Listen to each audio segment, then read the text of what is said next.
আসসালামু আলাইকুম। নিয়মিত বাংলা সংবাদ আপনাদের স্বাগতম।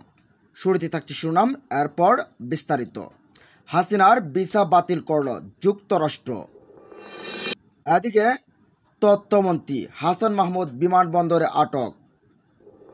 জানিয়ে দেব বাংলাদেশ সেনাবাহিনীর গুরুত্বপূর্ণ পদে রদবদল এবং সবশেষ জানিয়ে দেব ভারতে পালানোর সময় আইসিটি প্রতিমন্ত্রী জুনায়েদ আহমেদ পলক আটক। এতক্ষণ শুনছেন সংবাদ শিরোনাম, এবার জানুন পুরো বিস্তারিত। হাসিনার ভিসা বাতিল করল যুক্তরাষ্ট্র। বাংলাদেশে বিক্ষোভের বিরুদ্ধে দমন পীড়নের পর দেশ ছেড়ে পালিয়েছেন সাবেক প্রধানমন্ত্রী শেখ হাসিনা। এ অবস্থায় দেশের বর্তমান পরিস্থিতি নিবিড়ভাবে পর্যবেক্ষণ করার কথা আগে থেকে জানিয়েছিল যুক্তরাষ্ট্র। একই সঙ্গে বাংলাদেশে অন্তর্বর্তী সরকার গঠন প্রক্রিয়াকে গণতান্ত্রিক ও অন্তর্ভুক্তিমূলক হওয়ার আহ্বান জানিয়েছে দেশটি। এর মধ্যে স্টেট ডিপার্টমেন্টের একটি ঘনিষ্ঠ সূত্র নিশ্চিত করেছে, বাংলাদেশের সাবেক প্রধানমন্ত্রী শেখ হাসিনার ভিসা বাতিল করেছে যুক্তরাষ্ট্র। ব্রিটিশ সাংবাদিক ডেভিড বার্গম্যান টুইটে একথা জানিয়েছেন। শেখ হাসিনা সোমবার বিকেলে বাংলাদেশ ছেড়েছেন এবং ভারতে বসেই তার পরবর্তী পদক্ষেপের বিষয়ে সিদ্ধান্ত নেবেন বলে জানা গেছে। হাসিনার ছেলে সজীব ওয়াজেদ জয় ভার্জিনিয়ায় থাকেন। মার্কিন যুক্তরাষ্ট্রের হাসিনার ভ্রমণের কোনো পরিকল্পনা ছিল না, তা স্পষ্ট নয়। বার্গম্যান সামাজিক মাধ্যমে লিখেছেন, হাসিনা যুক্তরাজ্যে আশ্রয় চাওয়ার কথা করেছেন। সেখানে তার বোন শেখ রেহানা এবং বাগ্নি এমপি টিউবলি সিদ্দিক থাকেন। হাসিনা যে পদ্ধতিতে ব্রিটেনের কাছে আশ্রয় চেয়েছেন, অভিবাসন আইন অনুযায়ী তা সম্ভব নয়। ওই পদ্ধতিতে কাউকে আশ্রয় দিতে পারে না ব্রিটেন। নিয়ম অনুযায়ী তাদের আন্তর্জাতিক নিরাপত্তা প্রয়োজন। তারা দেশ ছাড়ার পর প্রথম যে নিকটবর্তী দেশ নিরাপদ দেশে পা রাখছেন, সেখানে আশ্রয় চাওয়ার কথা। সেটাই তার নিরাপত্তা পাওয়ার দ্রুততম রাস্তা। এক্ষেত্রে ভারতের নাম উঠে আসছে। তবে হাসিনার কাছে একটি ভিসা থাকতে পারে যা তাকে যুক্তরাজ্যে ভ্রমণের অনুমতি দেবে। এদিকে হাসান মাহমুদ বিমানবন্দরে আটক। বিদেশে পালিয়ে যাওয়ার সময় বিমানবন্দরে আটক হয়েছেন ক্ষমতাচ্যুত সরকারের পররাষ্ট্রমন্ত্রী ডক্টর হাসান মাহমুদ। মঙ্গলবার বিকালে বিমানবন্দরে কর্তৃপক্ষ এ তথ্য নিশ্চিত করেছে। এর আগে ক্ষমতাচ্যুত সরকারের আইসিটি প্রতিমন্ত্রী জুনায়েদ আহমেদ পলককে শাহজালাল আন্তর্জাতিক বিমানবন্দর থেকে আটক করা হয়। ভিআইপি লাউঞ্জ ব্যবহার করে ভারতে যাওয়ার চেষ্টা করেছিলেন পলক। এদিকে বাংলাদেশ সেনাবাহিনীর গুরুত্বপূর্ণ পদে রদবদল। বাংলাদেশ সেনাবাহিনীর গুরুত্বপূর্ণ পদে রদবদল করা হয়েছে। মেজর জেনারেল জিয়াউল আহসানকে চাকরি থেকে অব্যাহতি দেওয়া হয়েছে। লেফটেন্যান্ট জেনারেল মোহাম্মদ সাইফুল আলমের চাকরি পররাষ্ট্র মন্ত্রণালয়ে ন্যস্ত করা হয়েছে। মঙ্গলবার এক সংবাদ বিজ্ঞপ্তিতে এসব তথ্য জানিয়েছে আন্তঃবাহিনী জনসংযোগ পরিদপ্তর আইএসপিআর। এতে বলা হয়, লেফটেন্যান্ট জেনারেল মোহাম্মদ মুজিবুর রহমানকে GOC army training and doctrine command, lieutenant general Ahmed Tabrez Shams চৌধুরীকে সেনাবাহিনীর quarter master general, lieutenant general Mizanur Rahman শামীমকে সেনাবাহিনীর chief of general staff, lieutenant general Mohammad Shahinul হককে কমান্ড অ্যান্ড ডিসি এবং মেজর জেনারেল আসম রেদওয়ান রহমানকে এনসিএমসির মহাপরিচালক হিসেবে নিয়োগ দেওয়া হয়েছে। এদিকে ভারতে পালানোর সময় পলক আটক। নাটোর ৩ সিংড়া আসনের সাবেক সংসদ সদস্য, ডাক, টেলিযোগাযোগ ও তথ্য প্রযুক্তি প্রতিমন্ত্রী জুনায়েদ আহমেদ পলক ভারতে পালানোর সময় আটক হয়েছে।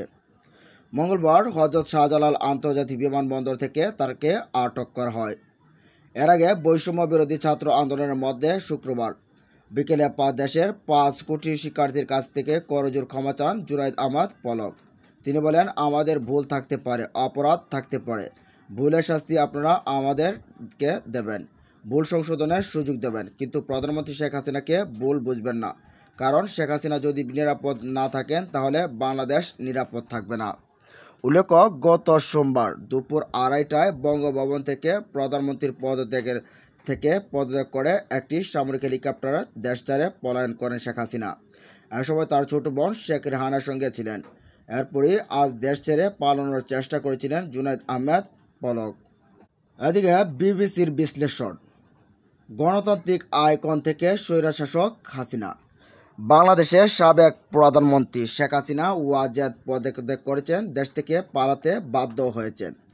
গত কয়েক সপ্তাহে শিক্ষার্থীদের আন্দোলনের তুপের মুখে পড়ে পদ থেকে বাধ্য হয়ে দেশ থেকে পালিয়েছেন তিনি। ক্ষমতায় টিকে থাকতে মরণ কামড়ও শেষ রক্ষা হলো না তার।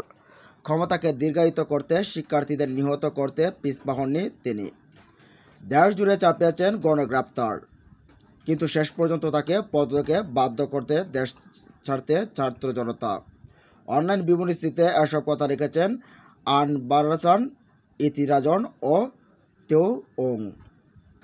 এতে আরও বলা হয়, ৭৬ বছর বয়সী হাসিনা সোমবার একটি সামরিক হেলিকপ্টার ভারতে পালিয়ে যান।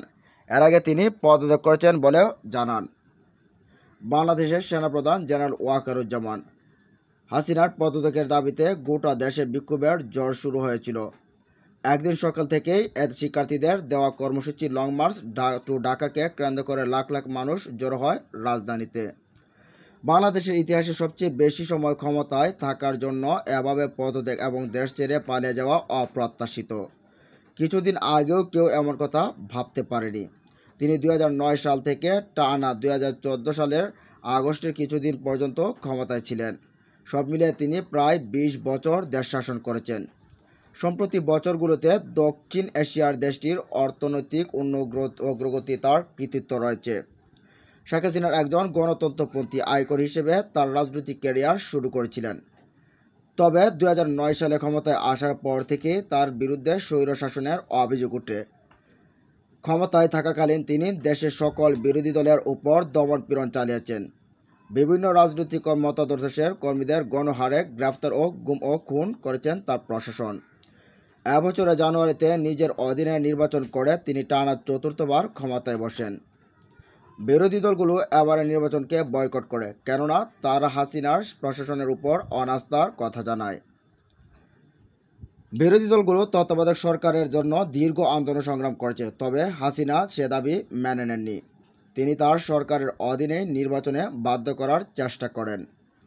শেখ হাসিনা 1947 সালে জন্মগ্রহণ করেন। তার রক্তে রাজনীতি বিদ্যমান। তার পিতা বঙ্গবন্ধু শেখ মুজিবুর রহমান বাংলাদেশের একজন জাতীয় নেতা, যাকে বাংলাদেশের জাতির কর্ণধার বলা হতো। 1971 সালে পাকিস্তানের বিরুদ্ধে স্বাধীনতা লাভের পর বাংলাদেশের প্রথম প্রেসিডেন্ট হন শেখ মুজিবুর রহমান। 1975 সালে এক সামরিক অভ্যুত্থানের পর সপরিবারে হত্যাকাণ্ডের শিকার হন তিনি। সে সময় শেখ হাসিনা ও তার ছোট বোন শেখ রেহানা দেশের বাইরে ছিলেন। তার পরিবারের সকলে নিহত হওয়ার পর বেশ কয়েক বছর ভারতে অবস্থান করেন। 1981 সালে দেশে ফিরে আওয়ামী লীগের নেতা নির্বাচিত হন শেখ হাসিনা। সাবেক সেনাপ্রধান ও পরবর্তী প্রেসিডেন্ট হুসেইন মোহাম্মদ এরশাদের পতনে গুরুত্বপূর্ণ ভূমিকাও পালন করেছিলেন।